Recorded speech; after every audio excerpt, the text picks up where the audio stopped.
जय शिवराय मित्रांनो. रिटर्न हे फाईल केलेलं आहे आणि ते प्रोसेस सुद्धा झालेला आहे. पण प्रोसेस झाल्याच्या नंतर तुम्हाला एक मेल आलेला आहे आणि तो मेल आहे इंटिमेशन अंडर सेक्शन 143(1). म्हणजेच एक इंटिमेशन ऑर्डर तुम्हाला आलेली आहे. ऑर्डर नेमकी काय आहे म्हणजे इंटिमेशन अंडर सेक्शन 143 म्हणजे काय, ती तुमच्या मेलवर का आलेली आहे आणि त्यामध्ये नेमकं काय असतं याविषयीची सविस्तर माहिती मी तुम्हाला या व्हिडिओमध्ये सांगणार आहे. व्हिडिओ शेवटपर्यंत पहा. चॅनलवरती नवीन आलेला असाल तर चॅनलला सबस्क्राईब करून ठेवा. चला तर व्हिडिओ सुरू करूयात. तर मित्रांनो, हे तुम्हाला या डेस्कटॉपवरती दिसत असेल की इंटिमेशन अंडर सेक्शन 143(1) या प्रकारची फाईल तुम्हाला तुमच्या ईमेल आलेला आहे आणि त्यामध्ये आहे ओपन करायची आहे. ओपन केल्याच्या नंतर त्या फाईलसाठी एक पासवर्ड आहे. पासवर्ड तो म्हणजे तुमच्या पॅन नंबर स्मॉल लेटरमध्ये आणि तुमची डेट ऑफ बर्थ पूर्ण DDMFYYYY फॉर्मॅटमध्ये टाकायची आहे. ती टाकल्याच्या नंतर तुमचा जी फाईल आहे ती फाईल ओपन होणार आहे. फाईल ओपन झाल्याच्या नंतर या प्रकारचे दिसेल तुम्हाला इंटिमेशन अंडर सेक्शन 143(1). यामध्ये तुम्हाला तुमचं नाव आणि ॲड्रेस या ठिकाणी सुरुवातीला दिसणार आहे. तुमचा पॅन नंबर दिसेल. त्यानंतर असेसमेंट इयर, तुम्ही कोणत्या वर्षाचं रिटर्न तुम्ही भरलेलं होतं ते पण दिसणार आहे. त्यानंतर ॲक्नॉलेजमेंट नंबर आणि CPCचा प्रोसेस नंबर असतो DIN, तो या ठिकाणी दिसेल. आणि या ठिकाणीच तुम्हाला इथे लिहिलेला असेल की तुमचा या इंटिमेशन मध्ये म्हणजे तुम्ही ITR फाईल केला होता त्यामध्ये इन्कम टॅक्स कॅल्क्युलेशन प्रमाणे तुमचा रिफंड आहे, पेबल आहे, नील आहे इन्कम टॅक्स, तर ते तुम्हाला या ठिकाणी दिसणार आहे. तर या ठिकाणी हे जे इंटिमेशन ऑर्डर आहे यामध्ये रिफंड आहे. तर इथं लिहिलेलं आहे की you have a refund for AY 2024-25. ठीक आहे. तर खाली तुम्हाला या ठिकाणी रिफंडची अमाऊंट सुद्धा दिसणार आहे. इथे रिफंडची अमाऊंट तुम्हाला दिसत आहे आणि रिफंड सिक्वेन्स नंबर सुद्धा या ठिकाणी दिसतो. तर खाली आपण या ठिकाणी खाली पाहूया की पूर्ण डिटेल्स मध्ये आधी जे तुम्ही रिटर्न फाईल केलेला आहे त्या रिटर्नची समरी या ठिकाणी तुम्हाला दिसणार आहे. तर लक्षात घ्या, या ठिकाणी रिटर्न डिटेल्स दिलेला आहे. Serial number, particular, reporting heads, कोणत्या हेडमध्ये तुम्ही रिटर्न इन्कम दाखवलेली आहे आणि या ठिकाणी अमाऊंट इन रुपीज. तर खाली दोन तुम्हाला हे दिसतील की as provided bye tax pair, म्हणजे तुम्ही जे रिटर्न भरलेला आहे त्या पद्धतीने जी इन्कम दाखवली आहे ती इन्कम, आणि ॲज कम्प्युटेड अंडर सेक्शन 143(1). म्हणजेच हे जे इंटिमेशन म्हणजे की तुम्ही जे इन्कम टॅक्स भरलेला आहे ITR फॉर्म मध्ये जी इन्कम दाखवलेलं आहे त्या पद्धतीने एक कॅल्क्युलेशन आणि इन्कम टॅक्स कडून ते कॅल्क्युलेशन दिलं गेलं. इन्कम टॅक्सने जे कॅल्क्युलेट केलेलं आहे त्यामध्ये काही डिफरन्स आहे का, की ते बरोबर आहे हे तुम्हाला सांगण्यात येतं आणि हे तुम्हाला दाखवण्यात येतं या इंटिमेशन अंडर सेक्शन 143(1). हे कॅल्क्युलेशन आहे. ठीक आहे.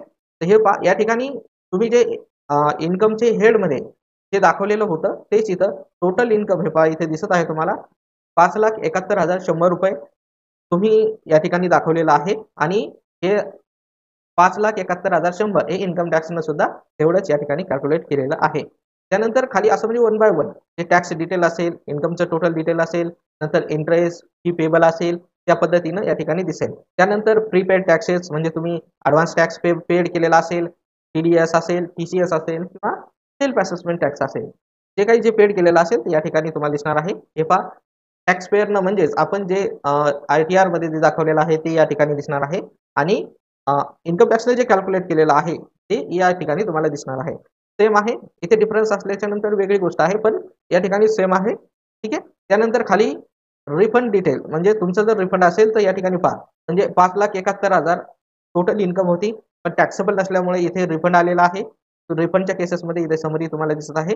Refund amount including 244A interest, जे काही तुम्ही पैसे भरता ॲडव्हान्स टॅक्स TDS तुमचा ॲडव्हान्स कटलेला असतो त्यावरती इंटरेस्ट तुम्हाला दिला जातो. ज्यावेळेस तुमची इन्कम जर टॅक्सेबल नसेल, टॅक्स त्या ठिकाणी लागलेला नसेल, तर तुम्हाला जो तुमचा TDS आहे तो रिफंड दिला जातो, तो बी व्याजासहित.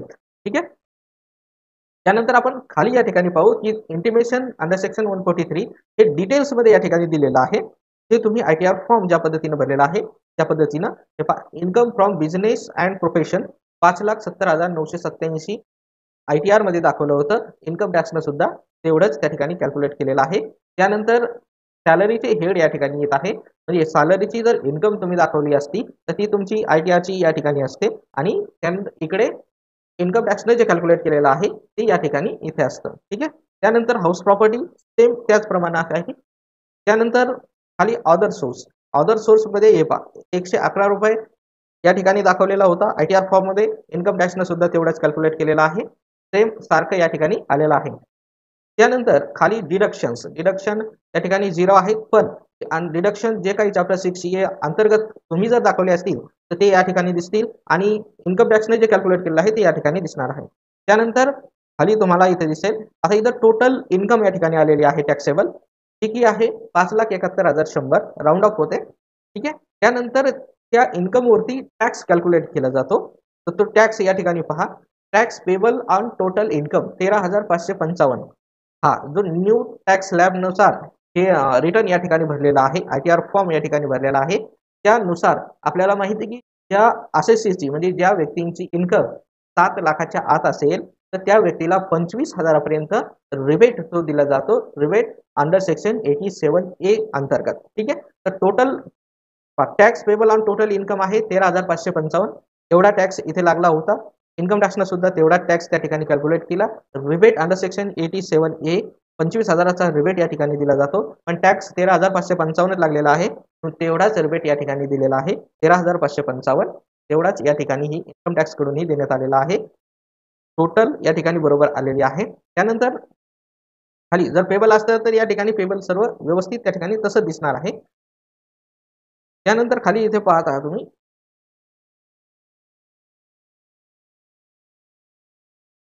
इंटरेस्ट वगैरे असेल तर interest under section 234B 234C जे काय असेल लेट फीस असेल तर लेट फीस सुद्धा या ठिकाणी दिसेल. ते दोन्ही बाजूचे कॅल्क्युलेशन या ठिकाणी तुम्हाला दिसतात. सरळ अर्थ आहे इंटिमेशन मध्ये ॲज पर टॅक्सपेयर आणि as computed income tax department दोन्ही कॅल्क्युलेशन या ठिकाणी दिसतात, ठीक आहे. का तर यामध्ये डिफरन्स आलेला असतो. आपला डिफरन्स कुठे आलेला आहे तर जो इंटरेस्ट आपण कॅल्क्युलेट केला होता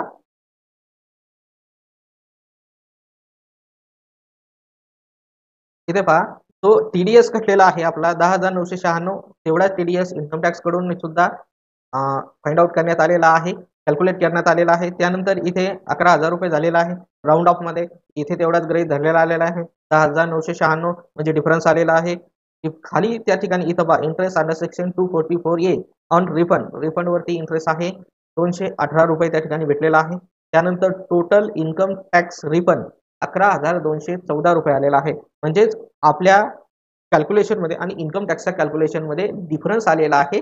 त्यामुळे इंटिमेशन ऑर्डर आपल्याला आलेली आहे. म्हणजे तुमचा जर तुमच्या कॅल्क्युलेशन मध्ये आणि इन्कम टॅक्सच्या कॅल्क्युलेशन मध्ये डिफरन्स असेल तर तुम्हाला इंटिमेशन ऑर्डर येणार आहे. तर डिफरन्स नसेल तरी सुद्धा तुम्हाला इंटिमेशन ऑर्डर त्या ठिकाणी येणार आहे.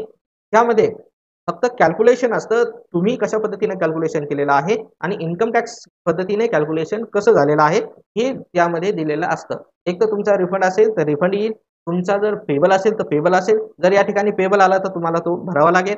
त्यानंतर जर तुमचं नील असेल तर तुम्हाला काहीही करण्याची आवश्यकता नाही. तर या पद्धतीनं सर्व माहिती तुम्हाला समजली असेल. तर हा व्हिडिओ आवडला असेल तर या व्हिडिओला लाईक आणि शेअर करायला मात्र विसरू नका. चॅनलवरती नवीन आला असाल तर चॅनलला सबस्क्राईब करा. चला भेटूया पुढील व्हिडिओमध्ये नवीन माहितीसह. तोपर्यंत खूप खूप धन्यवाद. जय हिंद, जय महाराष्ट्र.